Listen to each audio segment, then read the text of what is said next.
Boss here, back with another video, and we are doing our last divisional playoff overview, review, predictions, whatever you want to call it. And we have an interesting game on our hands.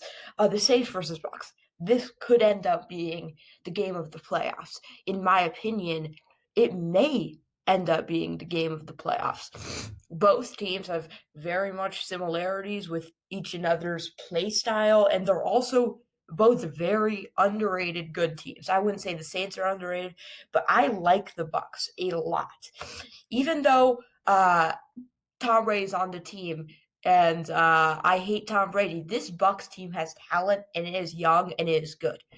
One of the things that is going to make this game so interesting is how these two teams are so used to each other's play styles. They've played twice already. The Saints, you may think, have the upper hand just because they beat them both of the times. Week 1 was sort of a joke just because Tom Brady wasn't used to his wide receivers. I'm not saying the game was useless. I'm just saying we can't look at that for film. This week was horrible on the Bucs side, and this week counts. Week 9 very much counts to scout. One of the things about this Bucs team is Drew Brees has been throwing it poorly this entire season. He's not been looking good, especially after his injury. And that run game has helped them the entire time. One of the things that Bucs team is really good at is stopping the run. JPP, Ndamukong Suh, as you can see, they tried to stop the run here, but they have all sorts of weapons in there getting underneath. And Alvin Kamara is a huge part of the Saints team. If they can stop him is the real question. But we've seen the Bucs just absolutely obliterate offenses. The Packers even at the start of the year. And I'm excited to see what playoff Tom Brady comes with, because playoff Tom Brady is one of the best we have seen ever on any quarterback, and we have never seen playoff Tom Brady with good receivers. We've only seen him with Gronk, Julian Edelman, if you consider him a good receiver. Now he has Mike Evans, a guy who's top 10 in the league for sure. Chris Godwin, who's just improving and improving as the year goes on, and a great defense to hold with it. Should they get rid of Bruce Arians? I guess we'll see. But I think that guy right there, the mid that catch, is going to make a big deal for both teams. I think Michael Thomas may come into his full form. And we're going to have to see a good game from Drew Brees to make this tight.